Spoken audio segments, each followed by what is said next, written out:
Welcome back, survivor. If you can hear this, it means you're still alive. This is Jack's Nightmares, and this is your next story. The stone floor pressed cold through my sleeping mat, and the silence above me wasn't the kind you get in cities, or even forests. It was the kind you only hear in places built before electricity. Sealed stone, no hum, no buzz, just the weight of history and air too still to stir dust. I hadn't meant to stay the night, but Rudy, the castle caretaker, had waved me toward a tucked-away maintenance room near Gate 7 and told me it'd be warmer than the hillside. He wasn't wrong. It felt like sleeping inside a vault. Morning came slow. The first light filtered down through a narrow slit window 30 feet overhead. That window was built for archers, not sunlight, but it did the job. I rolled over, pulled on my boots, and sat still for a while, watching my breath hang in the air. I didn't need an alarm. My internal clock was already in research mode. I'd been in Austria 6 days by then. The trip was part fieldwork, part pilgrimage. I'm not a historian by degree. At least, not anymore. But I've spent years in the Society for Creative Anachronism, and longer than that studying how fortresses were actually built to function when the enemy was real. Not tourists, not reenactors, enemies with ladders and fire. Hochostowitz Castle was the perfect case study. 14 sequential gates, angled choke points, defensive bottlenecks designed not just to stop invaders, but to break them mentally before they got within bow range of the inner walls. I'd spent the last few days pacing every stone of the northern ascent, measuring everything from turn radius to field of fire visibility, documenting how each gate channeled movement, how the slope affected stamina. It wasn't just for fun. I was compiling a study. Notes, sketches, diagrams. The kind of thing I could eventually publish maybe, if anyone cared. I had 2 notebooks full and another one half done. Western side was next on my list. Then Vienna, then home. Rudy had taken to calling me the professor, but with a grin. Mid-40s, American, quiet. He said I was the first person in years to ask for schematics instead of brochures. We talked over lunch a few times. I didn't ask many questions about his job, and he didn't ask many about mine. That's how older men get along. Usually, silent cooperation. He trusted me enough to hand over a few service door keys and warned me not to wander near the southern cliffs after rain. Tourists fall, he said, even smart ones. The room he let me use last night wasn't on any official map. Concrete floor, bare walls, a rusted breaker panel bolted shut with wire. I laid my gear out on a canvas tarp and used my pack as a pillow. There was something comforting about being inside a medieval stronghold with no one else around. No hum of traffic, no glow under the doorframe, just stone, memory, and the kind of silence that makes you pay attention. I didn't know it then, but that was the last morning I'd wake up thinking this place was just history. That morning, I boiled coffee with a little butane burner beside my mat, reviewed my notes from the day before, and stepped out into the open courtyard above Gate 6. The sun was just beginning to spread across the valley. The view stretched far out toward Klagenfurt, a wide green sprawl broken by patches of fog and the sharp lines of rooftops. The mountains beyond were crisp and perfect. For a minute, I was just happy to be here. No meetings, no email, just stone and silence. I spent the morning focused on Gate 4. Not a glamorous spot by tourist standards, but essential to the flow of the castle's interior defense. I worked in silence, pacing off distances, photographing the hinge placement, checking angles of approach. Everything I logged might eventually feed into the article I was putting together for a historical journal back in the States. Maybe a talk at Penn or Columbia if I tightened the thesis. The idea was simple: how medieval layered defenses could inform modern-day crowd control strategies, riot planning, evacuation architecture, that sort of thing. Nobody reads this stuff outside our niche, but it matters to me. Around midday, I stopped to eat in the small stone cafe nestled above the 5th switchback. They served decent bread, cured meat, local cheese. Tourists were light that day, midweek, off-season, but a few families passed by. Most of them just looking for the Dracula Tower they'd seen on brochures. I sat outside, watching the valley through the stone parapets, chewing slowly, when my phone buzzed on the table. The screen showed a strange banner: Regional Emergency Alert, Biohazard Incident near Klagenfurt, Shelter in place, await instructions. I stared at it for a few seconds. No sound played, just the text. Yellow border, official crest. Rudy wandered by a few minutes later, saw the alert, and didn't seem fazed. Probably a gas leak, he said, shrugging. Maybe a derailed freight truck. It happens. They'll clear it up. Then he went back down the stairs like nothing had changed. I didn't panic. I screenshotted the alert, saved it locally, then tried refreshing the local news app. It timed out. My email client failed to sync. Texts were taking longer and longer to go through. I tried calling home, but all I got was a dead ringtone. One message from a friend back in the US squeaked through. "What's going on over there?" But nothing else. I figured it was a network saturation thing. If it really was a chemical spill, everyone would be blowing up the lines. The rest of the afternoon passed quietly. I worked alone, finished my measurements for Gate 4, made voice memos, snapped sketches into my notebook. I recorded one short clip for myself. If you needed to hole up somewhere medieval and secure in a no-electricity scenario, this is it. You could stop an army here with 5 trained people and a few shovels of gravel. Not joking. The geometry does most of the work for you. I didn't know then that I'd be testing that theory for real. I thought I was being cute, making a YouTube joke for no one but myself. I stayed on site again that evening. With no tourists left and no new word from the city, it felt safer to remain where I had visibility. I moved back into the little side room by Gate 7, locked the iron bolt from the inside, and rolled out my mat. I had power packs for my phone, a flashlight, a full bottle of water, and enough supplies for 2 days if things stayed weird. I figured trains would resume tomorrow. At worst, I'd have to hitch a ride into a nearby village. After sunset, I started hearing helicopters again. Multiple, not on patrol patterns. These were fast, low, coming from the west. Later, the sirens started. At first, I thought they were echoes or wind. This place plays tricks with sound. But the longer they went, the more I realized it wasn't the castle. Something in the valley was wrong. I couldn't see much, but I kept hearing a staccato drone of distant engines, and something like screaming. Not close, not constant, but enough to make me sit up and listen longer than I should have. I turned the flashlight off early and lay still for over an hour, just listening. No footsteps, no chatter, no official update, just wind curling through the cracks in the stone. At one point, I sat up and jotted in my notebook: network down, roads may be closed, assume shelter in place is serious, recheck outer gates, take inventory tomorrow. I didn't think the world was ending. I thought maybe something big had happened. A major contamination incident, a riot, maybe terrorism. Not this, never this. Still, I couldn't sleep. I kept thinking about how castles weren't just built for beauty.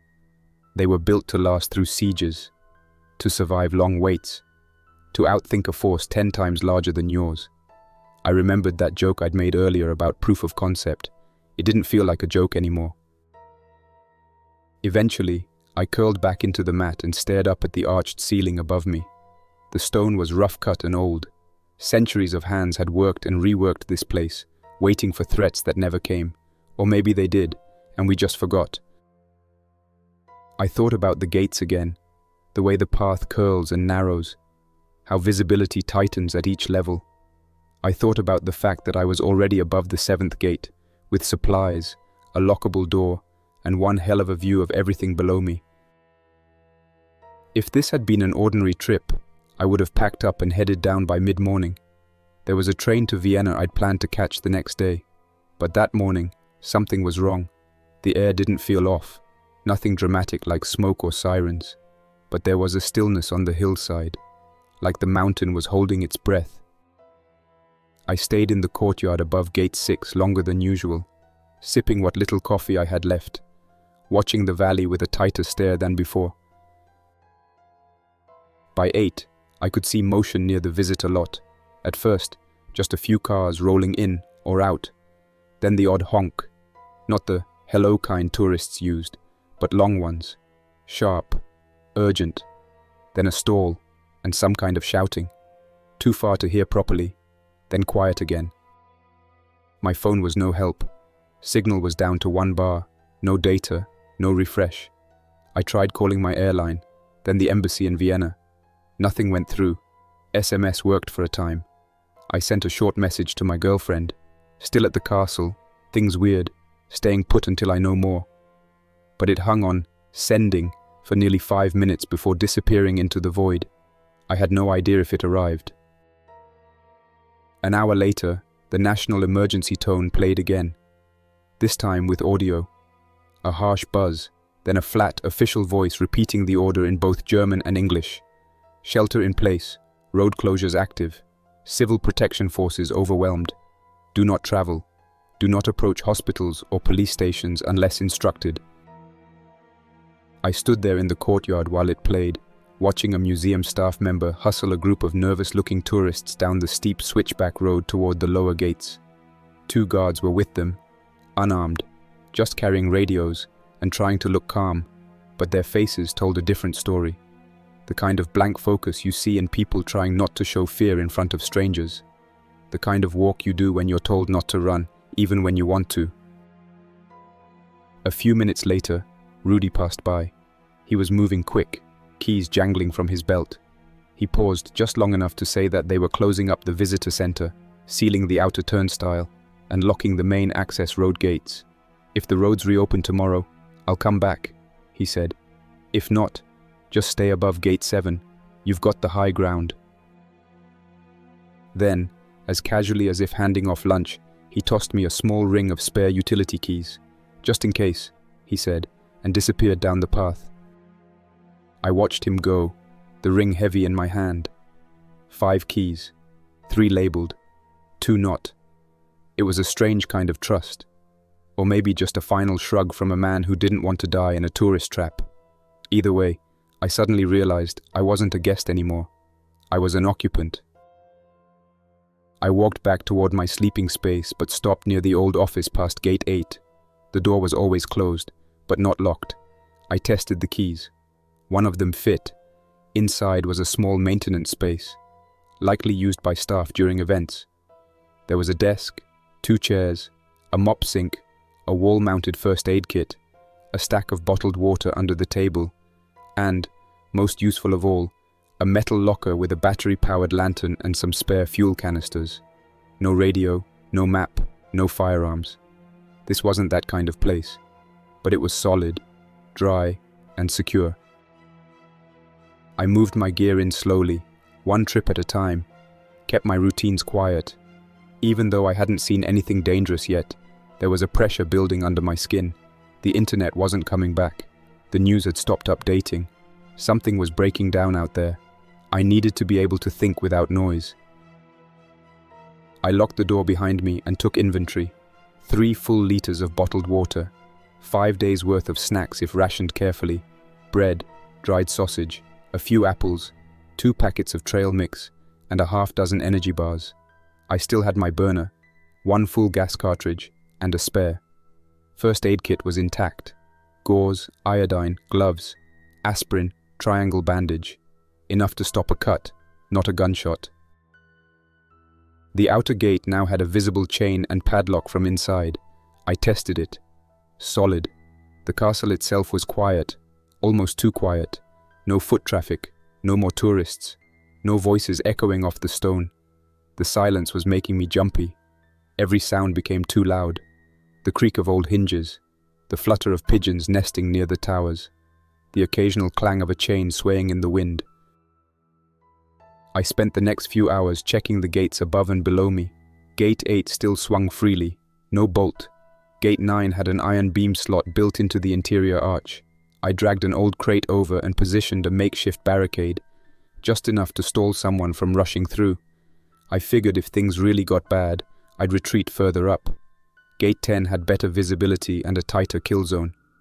I hated that I was already using words like that in my head, but it helped me think clearly. Late afternoon, the sky turned grey. Not rain, just overcast. The wind picked up through the arrow slits. I sat inside the office, facing the door, and tried calling out again. First the police, then the embassy, then my airline. All failed. No signal, or error tones. Messages either hung or bounced. Even my offline maps were struggling. Cache data was spotty. I opened my saved news feeds. Most hadn't updated since early that morning. A few headlines flashed erratically before vanishing.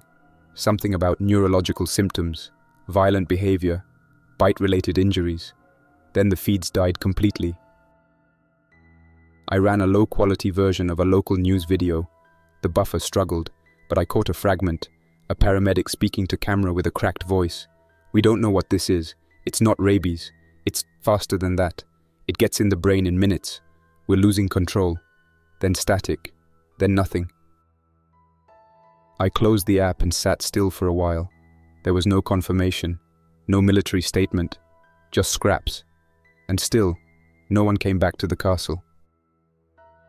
I started sketching again. Not for the study this time, but for clarity. I drew a simple map of the gates above and below, marked positions I could seal quickly, noted which gates had good lines of sight, which had shelter, which had tools nearby. If things went on for more than a day or two, I'd need to establish a pattern, rotate sleeping spots, create fallback zones, leave escape options. Night came early. I didn't turn on the lantern until full dark. I covered the cracks around the door with a blanket so no light would spill. I ate a quarter of a sausage and half an apple, drank half a liter of water, logged my rations, wrote a short journal entry by hand. There was no howling, no screams, just wind and bells, automated ones that still rang hourly from the chapel tower out of habit. I listened to them like they were announcements in a ruined city. At some point, close to midnight, I heard something outside. Not close, not at the gate, but further down, a metallic clatter. Not the wind, something unnatural. I froze, light off, holding my breath without realizing. A minute passed, then two. I heard nothing else. I didn't sleep much that night.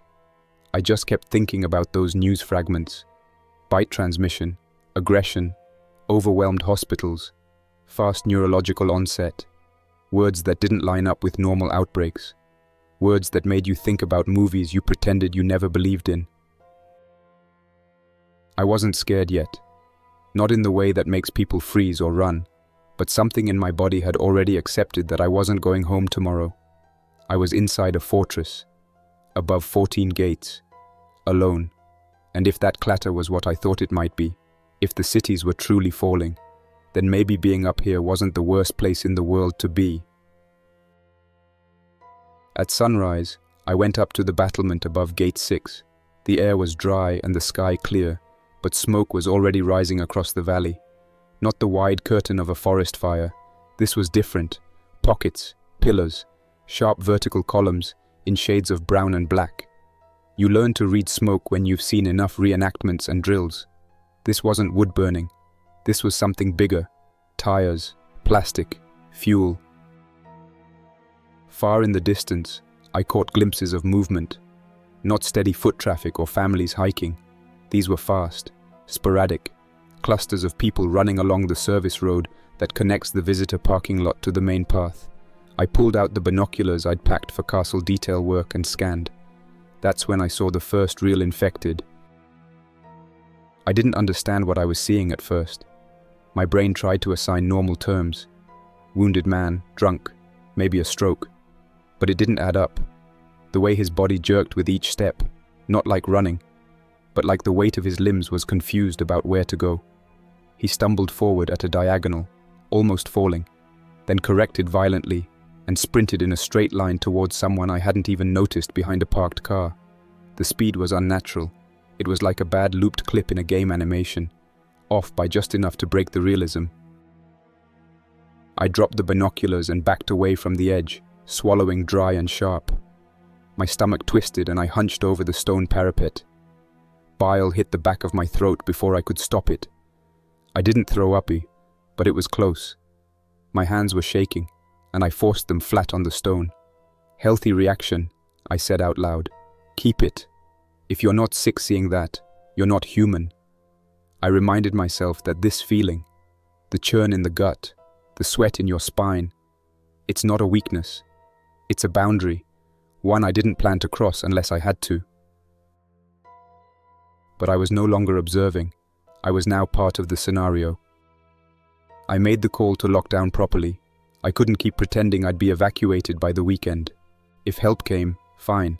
If not, I had to assume that being in a fortified structure gave me an edge worth preserving. That meant discipline, planning, routine. The castle gave me topography, stone, and height. I had to give it focus in return. First came gate discipline. 14 gates was fantasy. No one could manage that alone. I took a pencil and marked off a defense line on the map I'd been sketching. Gate 10 would be the primary fallback. Gates 8 and 9 would be bolted and barricaded. That gave me 3 layers and enough vertical advantage to see an approach coming. I wouldn't try to hold the outer gates. That's how people die, stretching too thin, trying to protect what's already lost. Gate 10 was narrow and steep, defensible. I spent the morning quietly sealing the lower levels. I found a maintenance kit in one of the locked side rooms, a small toolbox with hand tools, a spool of thick fishing line, a roll of duct tape, nails, and some odds and ends. Not much, but enough to start. From the gift shop storage, I pulled 3 little brass souvenir bells, the kind you hang on keychains. I rigged tripwires along the switchback below Gate 9, fishing line tied taut across knee level, each linked to a bell fastened under an arch where wind wouldn't jingle them by accident. I marked each line with chalk on the wall so I wouldn't forget they were there. Next, I addressed the doors themselves. Gate 9 had an old steel latch I reinforced with a pine wedge, carved from one of the exhibit crates left near the armory display. I didn't have a proper saw, so I made rough cuts with a camping hatchet and shaped the ends against the stone stair like a crude rasp. No screws, nothing fancy, just friction and slot fit. I remembered how medieval doors worked, simple beam sockets carved into the stone. I mimicked the design with modern scrap. If I had to lock it fast, I could slide the beam in place in under 5 seconds. Pulling it out would take more time, but that was the point. I reserved Gate 10 for my serious fallback point. The top landing there had a natural choke where the walls narrowed. I mapped out final firing positions. Nothing armed, just markings with chalk where a polearm could thrust without hitting the arch. I didn't have real weapons, just a long wooden rod I'd been using for reenactment practice. It could keep distance, not kill, but maybe push something off balance if it came to that. By midday, I was sweating through my shirt. I took a break under the shade near Gate 10 and started organizing my food inventory properly. The cafe storeroom had been left mostly untouched, probably because the staff evacuated quickly. I found several crates of sealed snacks, pretzels, dried bread, vacuum packs of ham and cheese, some cooking oil, vinegar, and a small sack of flour.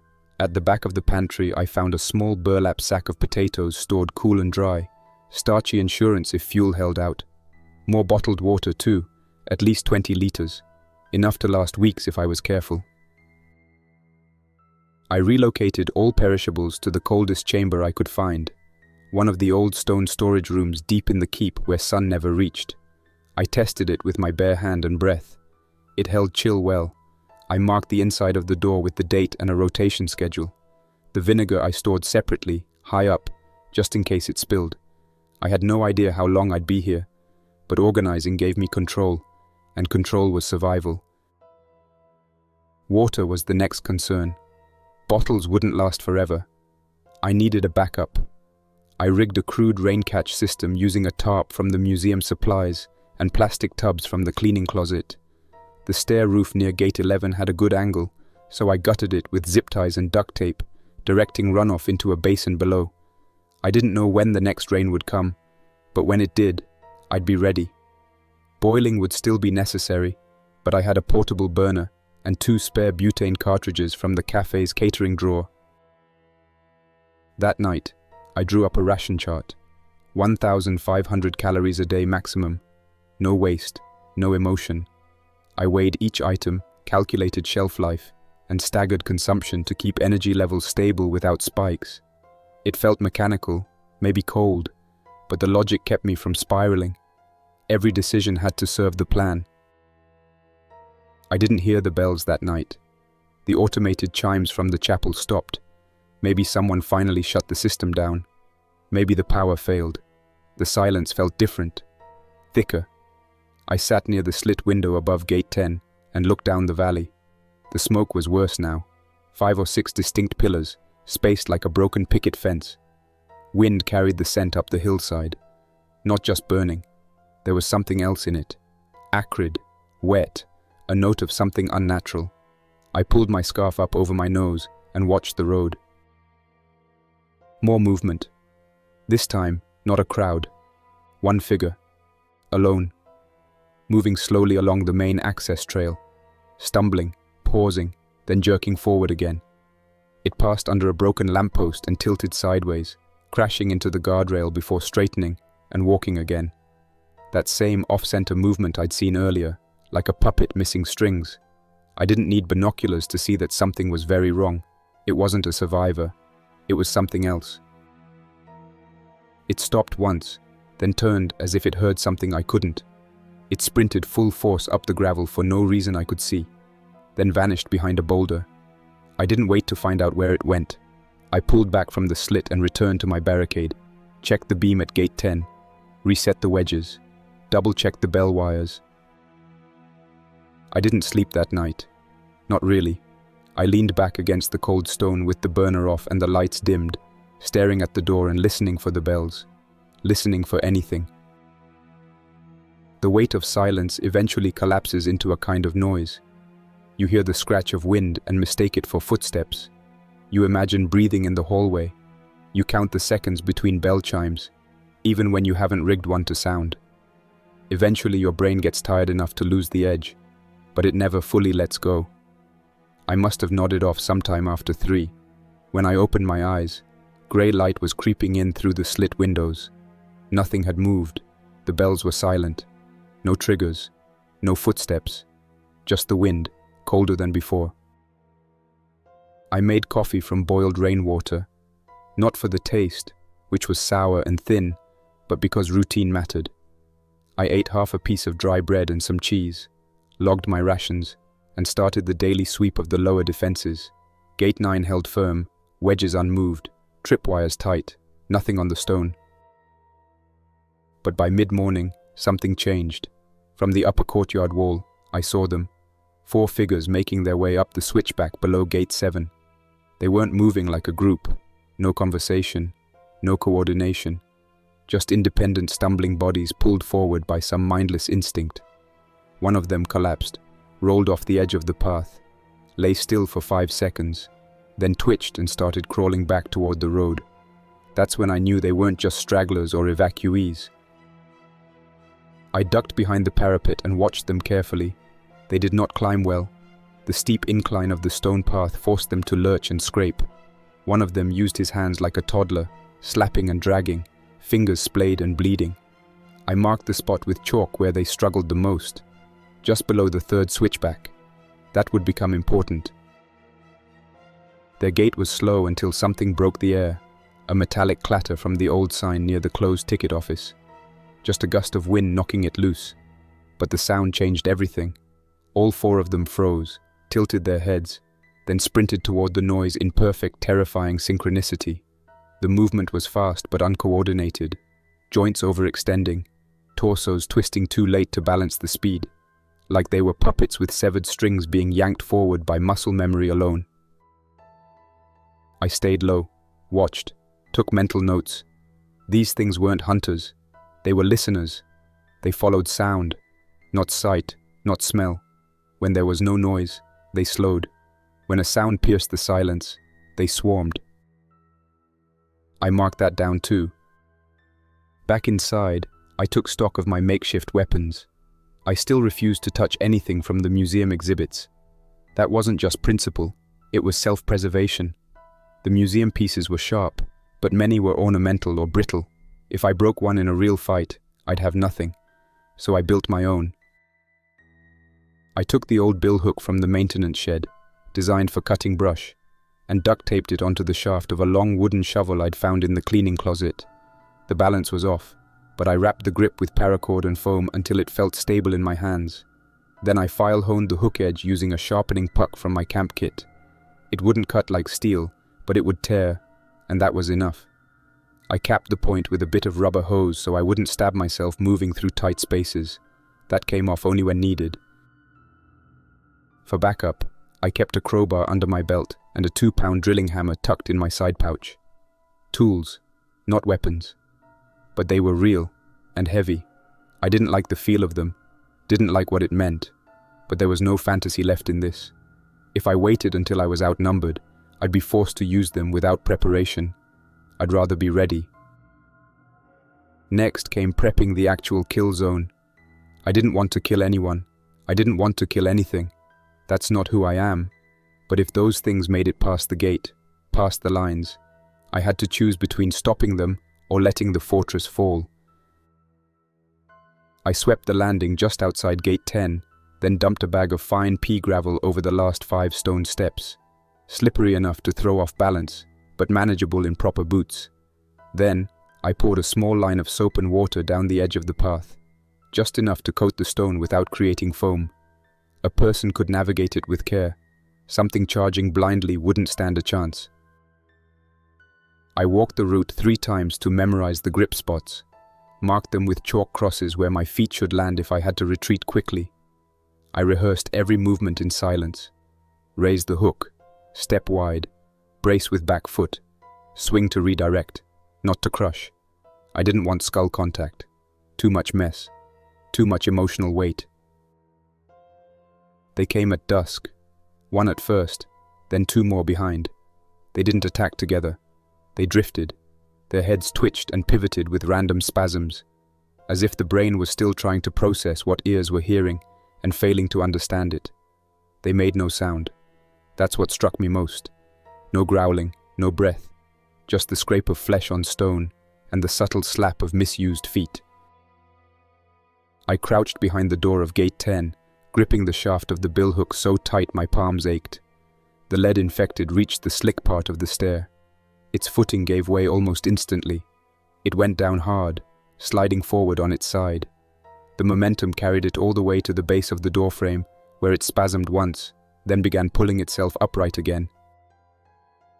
That's when the nausea hit. Full force, wet and hot in my throat.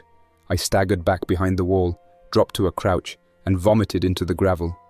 Not out of fear, not really, more like disgust, a deep body revulsion I couldn't fight. I wiped my mouth with the back of my hand and tried to slow my breathing, not because it calmed me, but because the bile was still burning in my throat and I couldn't afford to choke again. Then I stood. No more time. I didn't wait for it to rise fully.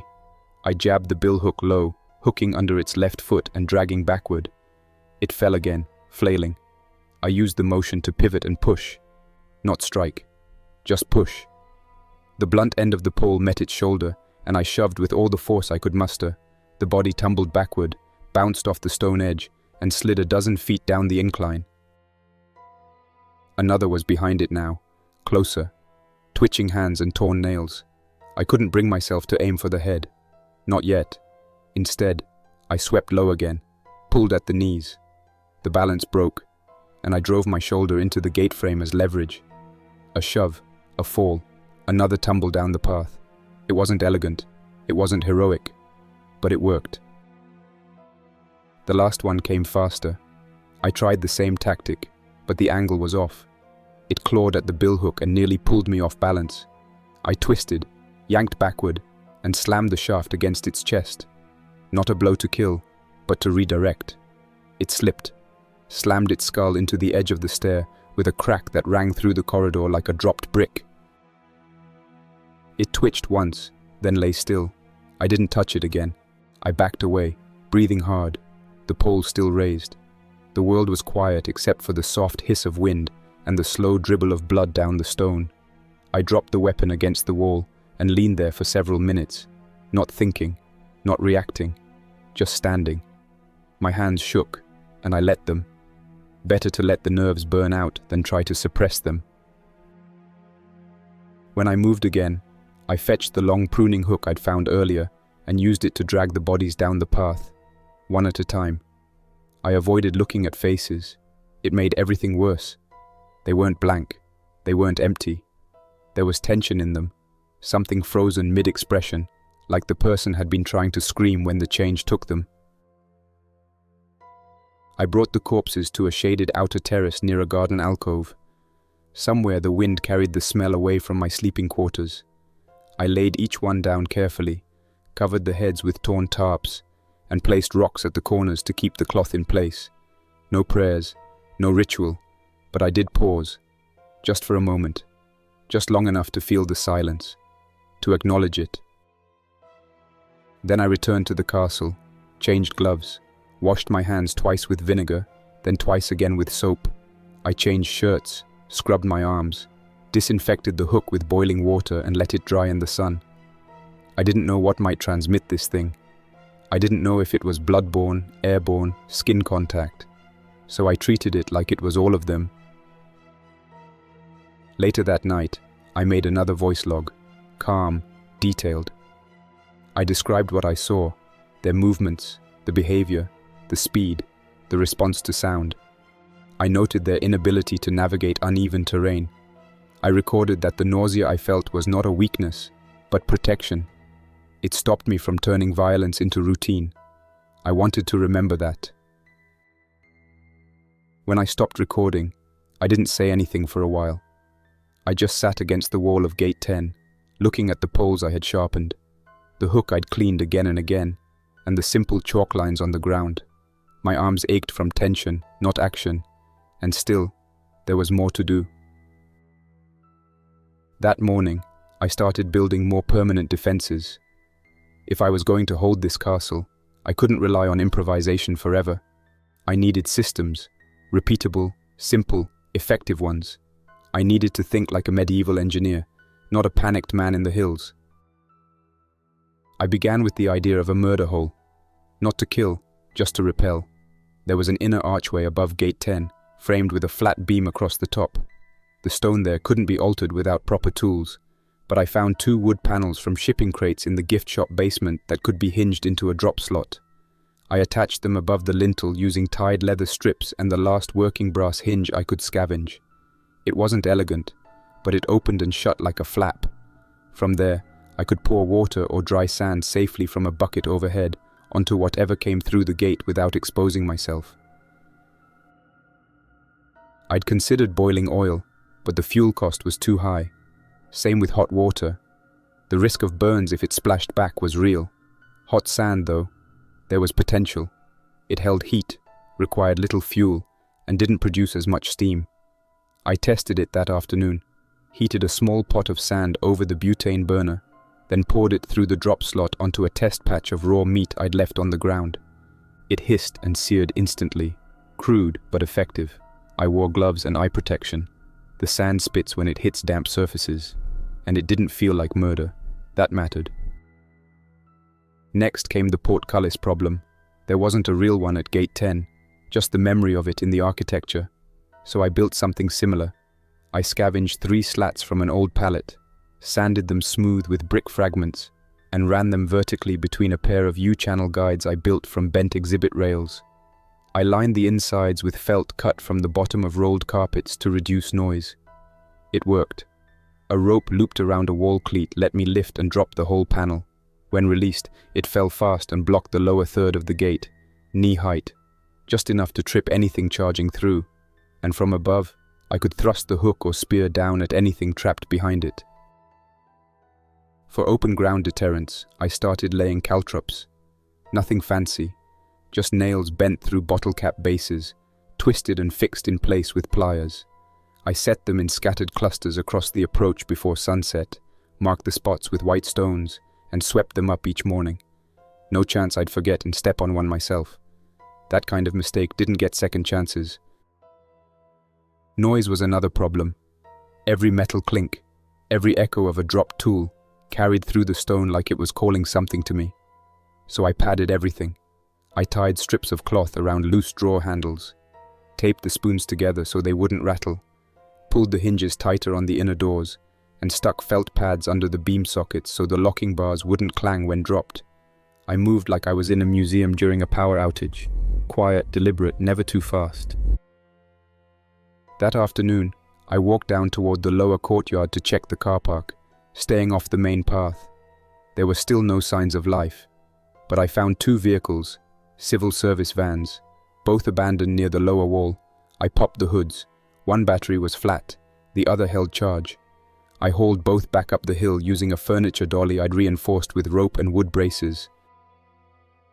By evening, I had them wired in parallel with jump cables and a basic 12V inverter I'd taken from the maintenance garage. It wasn't much, but it powered low-draw LED strips I'd mounted above the gate corridors, ran a small USB fan for ventilation, and gave me enough juice to recharge my radio and phone for offline storage and occasional signal scans. I set a strict rule: generator only for 1 hour per night, no more. Diesel was finite, and I wouldn't waste it. I used the new power to recheck frequencies. The AM band was a mess: static, broken announcements, the occasional burst of audio from German stations warning people not to approach towns or hospitals. No mention of the infected, just civil unrest, biohazard conditions, and vague terms like extreme behavioral danger. The silence told me more than the words did. With the work done, I started dinner, if you could call it that. Flatbread, thin and dry, made from flour, water and salt. I cooked it over a cast iron plate I'd repurposed from a lantern cover. No oil, just heat and patience. I made enough to last 2 days, let it cool, then wrapped it in cloth and stored it in a dry corner under the staircase. I ate 1 piece with vinegar and warm water, just enough to keep my stomach from gnawing itself. When the meal was over, I prepped for another sweep. This time, the terrace where I'd dragged the bodies. I had to check them again. I hated it, but I had to know if they stayed dead. My hands were steady, but my chest tightened every time I neared the tops. The smell hit first, still sharp, still wrong. I rubbed old coffee grounds under my nose before I stepped closer. It helped. They hadn't moved, not an inch.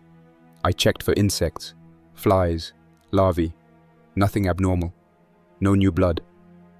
I used the hook to lift the tarp just enough to confirm posture. Still curled, still broken.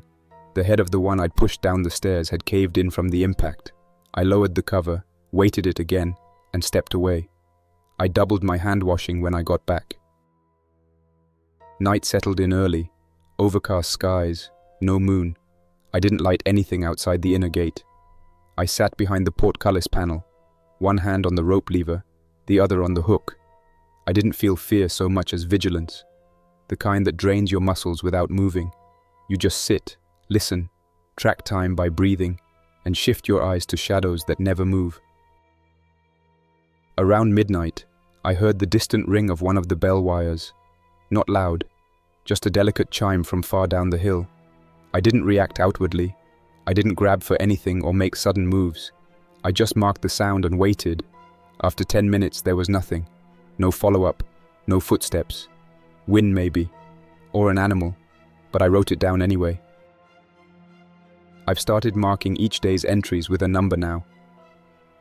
Day 5, not as a countdown, more like a record. The kind historians would read 1,000 years from now if we ever rebuilt. That's what I keep telling myself. This matters. That helps more than I thought it would. I ended the day like I had the others. Ration check, water level, gate test, radio scan. Everything documented.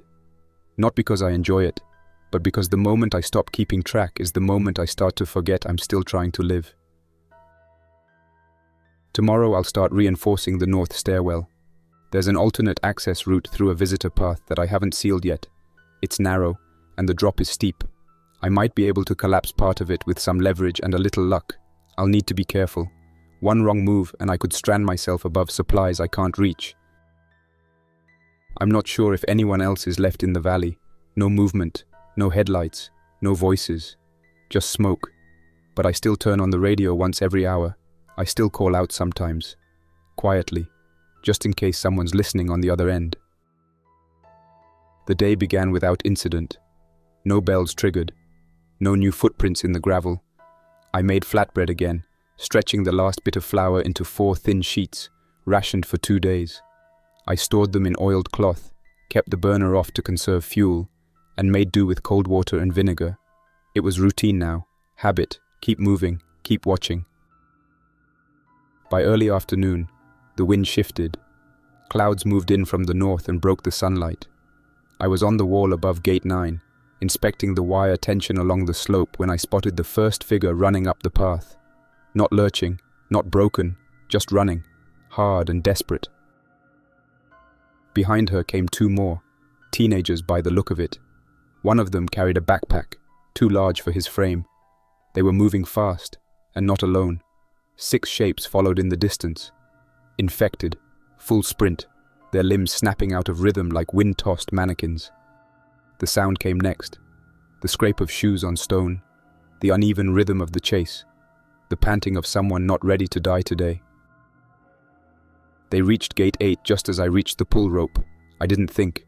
I dropped the sliding barricade at Gate 10, wedging it low across the entry. I sprinted down the stone corridor and triggered the hot sand from the panel above the inner lintel. A tight pour, just enough to buy seconds. Then I yanked the side door open and reached with the hook. "Through!" I shouted in German, my accent terrible but functional. The woman came first. Blood trailed behind her, but she didn't stumble. She ducked under the panel. I hooked her coat and dragged her through, then turned back. The boy was behind her, too slow. I reached again, caught his pack strap, and pulled with both hands.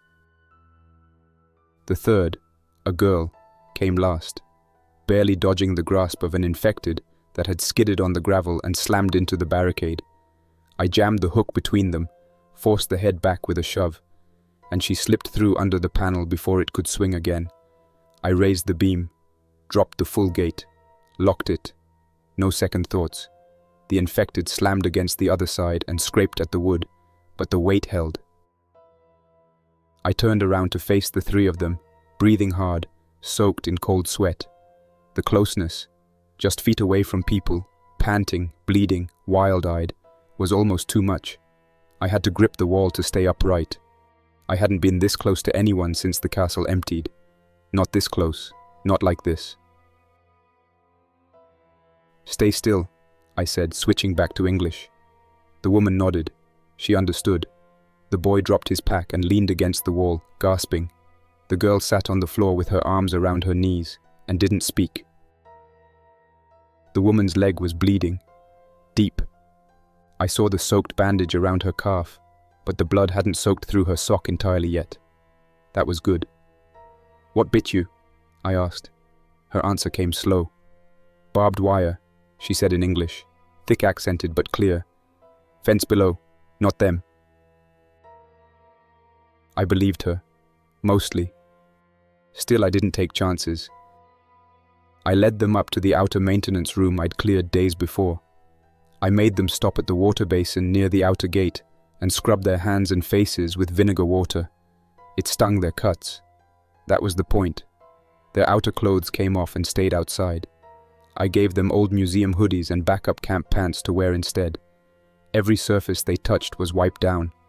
When I irrigated the woman's wound, she bit down on leather and didn't scream, even when I poured the iodine. It wasn't clean, but it wasn't human teeth either. The tear had barbed patterns, not punctures.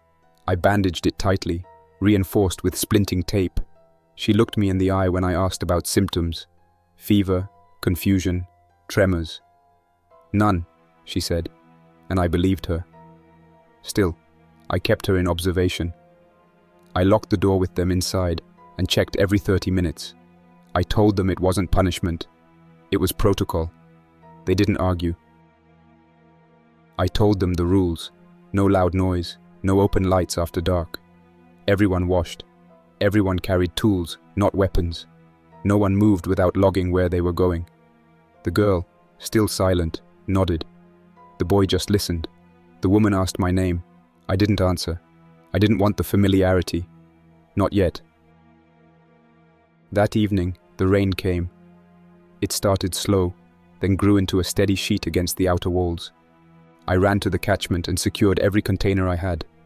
Plastic bins, cooking pots, even the fuel buckets, emptied and cleaned. The sound of water hitting tarp was the first beautiful thing I'd heard in days. Clean water, falling from the sky, no blood in it, no death, just rain. The girl finally spoke when I handed her a bin to hold. "How long?" she asked, not specifying what. I told her the truth. "Don't know. Could be weeks, could be years. Depends how far it spread." She didn't answer, but she didn't cry either. She was old enough to know that was already a luxury. I gave them jobs the next morning. The boy, Milo he said, was quick on his feet, but easily distracted. I put him on fuel duty. His task was to check the generator levels, clean the filters, and track consumption. He liked numbers. I caught him sketching a chart on the wall in pencil, tracking the exact output and time per charge. I let him. It was a good sign. The girl, Anna, became the ration keeper. She wasn't loud, but she was sharp. She wrote everything down in neat rows. Dates, calories, weight. She corrected one of my own estimates without hesitation. I gave her the ledger. That was that. The woman's name was Brigitte, former biology teacher, Austrian Army Reserve, 2 decades older than the kids. She had presence. Not loud, not commanding. Just solid. She didn't ask for a job. She just started one. Watch rotation. She checked the tripwires, tested the gate ropes, reset the caltrops. She reported small things. A loosened knot, a bell too low, the hinge starting to creak. I didn't thank her. She didn't expect it. After 2 days without symptoms, I moved them into the upper sleeping quarters. I unlocked the old volunteer room and cleared space for bedding. We ate flatbread and canned ham in silence, using forks wrapped in cloth to keep them from clinking. I caught Anna reading the labels out loud under her breath, just to hear something familiar. I showed them how to hold a broom handle spear, how to brace against a stone wall and not overextend on a thrust. We didn't call it fighting, we called it procedure. You don't win against them, you survive. The spears were simple, wooden shafts with flat kitchen knives lashed tight and wrapped in cloth to reduce vibration. No sharp points, just flat push and pull. We practiced in the stairwell outside Gate 9. The angle mattered. You push down into the slope, use gravity, never meet force with force. Brigitte picked it up fast. The kids took longer. Milo tried to swing too wide. Anna hesitated on the recoil. I showed them where to stand, when to step back. Let the gate do the work, I said. It's the weapon. You're just the pressure behind it. I didn't tell them what it felt like. The sound of the pole hitting skull. The moment when weight shifts and the body falls. I let them imagine the rest. When the time came, they'd find out for themselves. That night, we sat in the courtyard as the storm passed. The air smelled clean for once. No smoke, no rot, just damp stone and pine. I gave each of them half a boiled potato from the cafe pantry bag I'd set aside for emergencies. It was the best meal we'd had all week. They didn't say much, but I caught them glancing up at the stars. Anna whispered something in German. I didn't ask for a translation. I ran the generator for 20 minutes, just long enough to recharge the battery pack and give us a soft light in the main corridor. Milo leaned against the wall and watched the inverter hum. Anna wrote in the log. Brigitte did a slow walk around the inner gate and then sat by the door, her hand resting on the broom spear like she'd always held it. That night, I reviewed our numbers again. Fuel was low.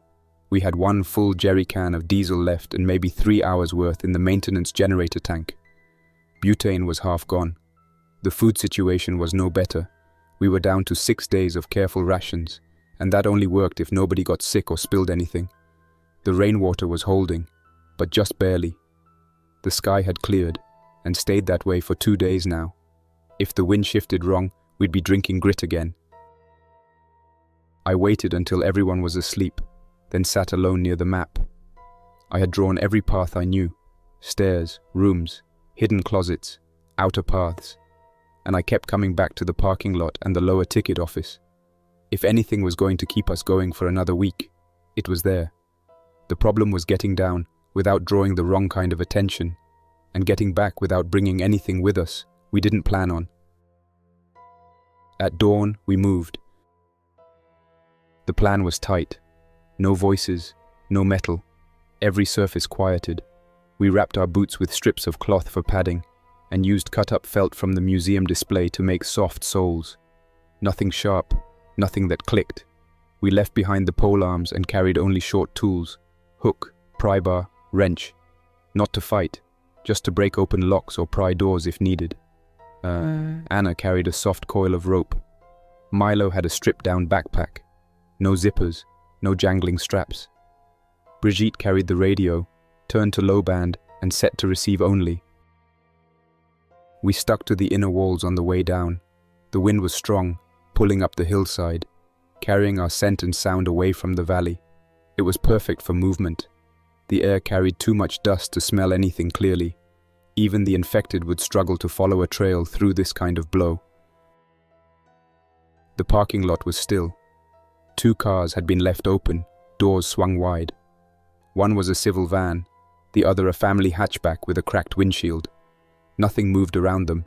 I scanned for minutes before waving the others down. Milo went straight for the fuel tank. He inserted the siphon hose like I'd taught him, and I took the other end and sucked it carefully until the line ran clear. The first tank gave us half a can. The second was almost full. Inside the old ticket office, we found more than I expected. A locked cabinet had to be pried open with the hook.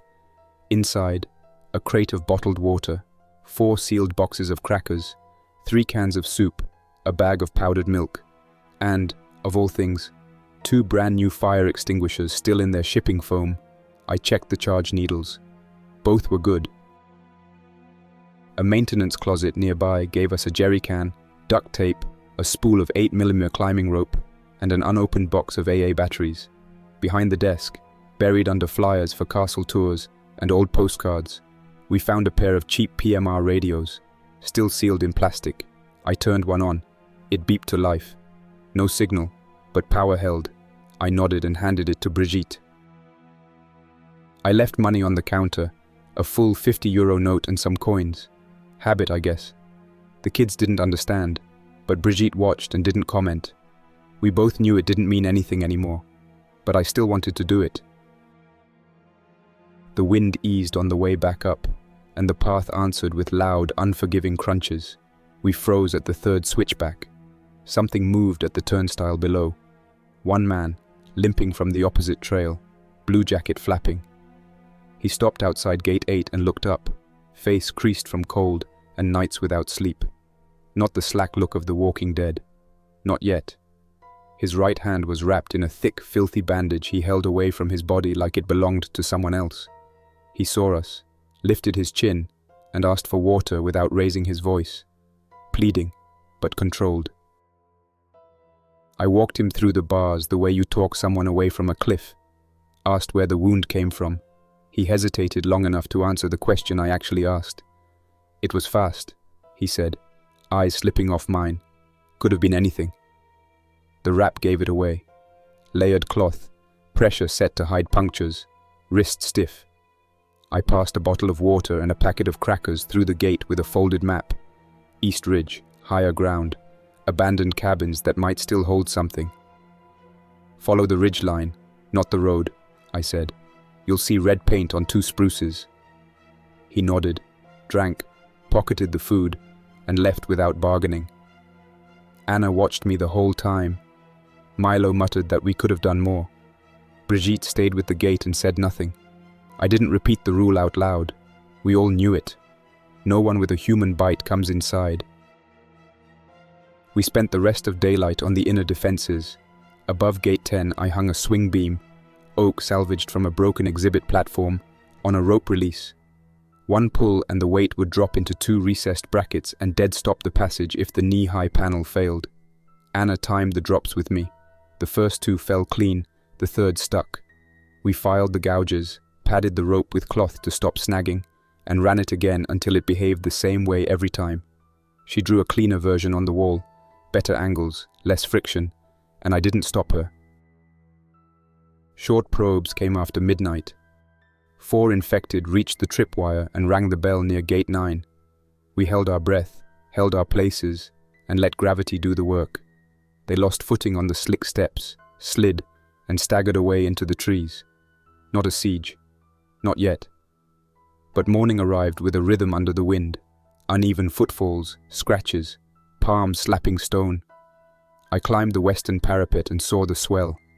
Dozens, then more, edging up the switchbacks like a flood filling a stairwell, pulled uphill by whatever scraps of noise and scent still meant life. Silence became law. No generator, no banging cookware, no careless gear. We taped every latch and handle, laid foam in the swing beam seat so a panic drop wouldn't squeal, ate cold soup with cloth-wrapped forks. The smell reached us first. Sweat, mud, rot, and the bitter stink of people who no longer care about what lives on their skin. Menthol under the nose dulled the worst of it. I told everyone to breathe through the mouth and watch footing, not faces. We ran the defense in 3 layers. Distance first. Wire baskets loaded with rubble perched on short ramps above the second switchback. 1 push and a rock curtain poured down, breaking legs and rhythm without pulling us into the mess. We stuffed cotton in our ears before each run. Stone on stone inside stone hurts in ways you remember for days. At the choke, the knee-high sliding panel dropped. Caltrops rolled forward under shuffling feet. The mouth of Gate 10 narrowed to 1 body wide. Hook, push, 2 steps back, switch. No lunges, no overreach, no heroics. The 3rd layer was ugly but effective. Limewash cut with water through the hinged slot above the lintel. It didn't burn like heat. It blinded and turned throats raw, made them recoil, fall, or stall long enough for the gate to do the rest. We pulled scarves over nose and mouth before each pour and kept eyes slit. By mid-afternoon the path sounded like a broken drumline. We rolled 2 baskets, then another, then held until the swell clotted against itself. 1 heavy one shouldered through the chaos and hit Anna square on. Her plywood shield held, but her wrist did not. I taped it tight and packed it cold. She swallowed the pain and moved off the line without argument. From then on, she became our runner, resetting bell lines, checking caltrops, logging water and fuel. Milo stood in close, learned to sweep the hook early and low, never fighting mass with mass. Brigitte ran the slot like she'd been doing it all her life. At dusk, the slope was littered with broken bodies, and the kind of quiet you only get when force runs out of nerve. We hadn't needed to crush skulls. Control held. So did we. Cleaning was its own battle. We dug a dry trench latrine downwind and dusted it with lime each day. No exceptions. Vinegar water first, then soap, then dry cloth. Clothes quarantined. Bad ones burned in a drum below the parapet. Oil-soaked cloth hung across low arches to hold back the stink. Milo added mint and dried peel from the food stores, and for reasons I didn't question, it helped a little. A broken voice rasped through the radio for 10 minutes, French or Belgian, warning of red zones and nothing else. We slept in shifts. I took first watch, hook across my knees, crowbar at the wall, eyes on the slit. Bodies below didn't move. I checked anyway. Fatigue breeds errors. By noon the next day, our hands performed tasks before our heads remembered why. The south stairs bell line looked fine at a glance.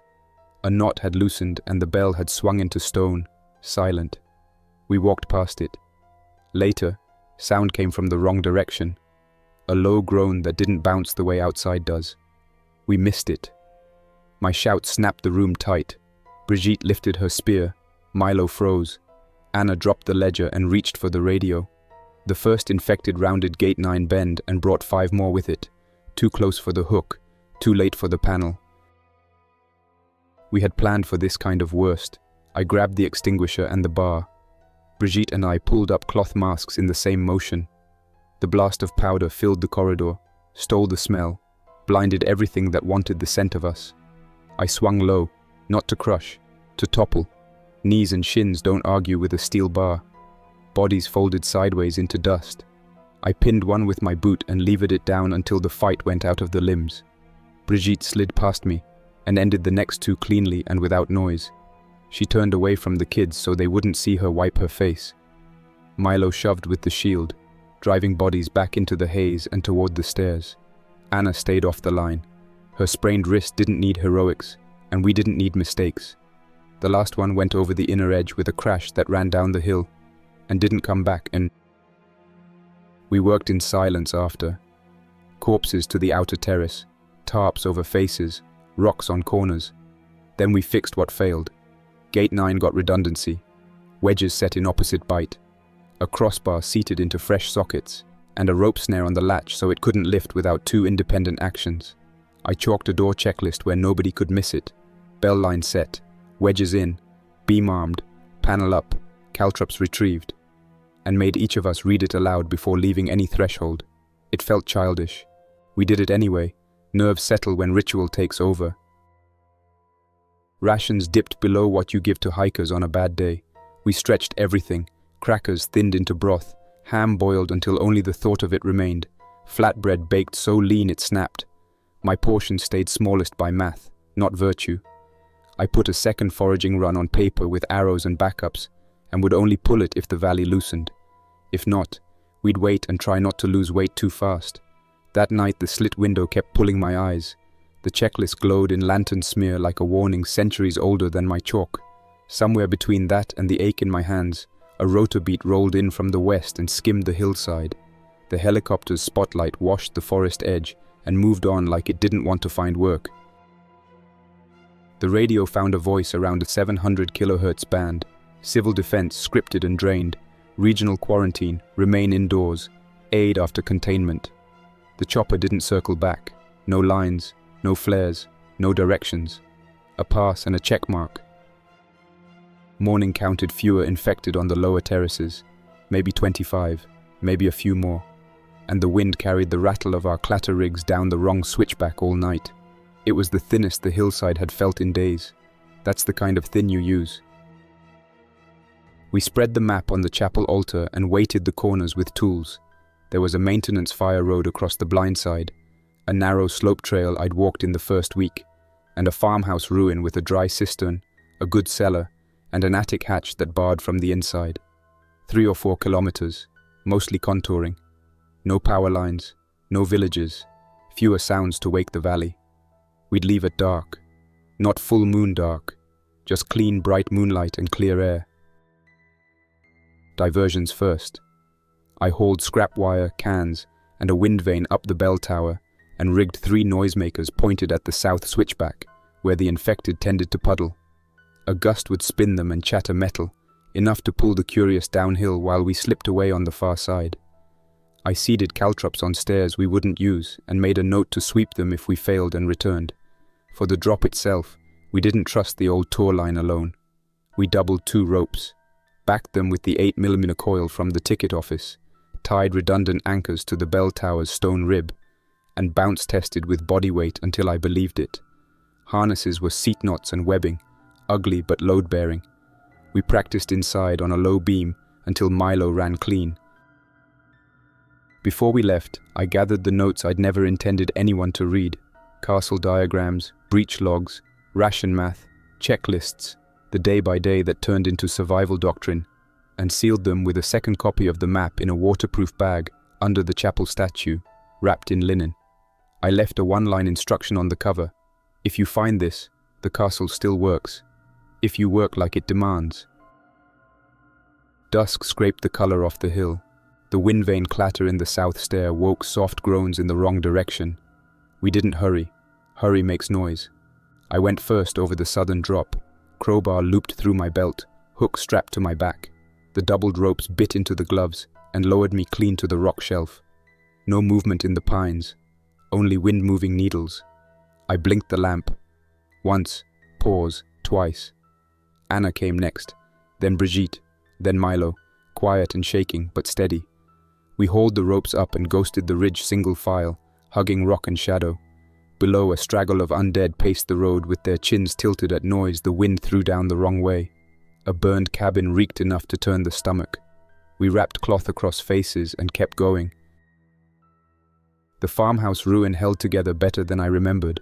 Stone walls solid, cellar latch rusted but set, attic hatch that barred inside with a steel rod forgotten by someone luckier.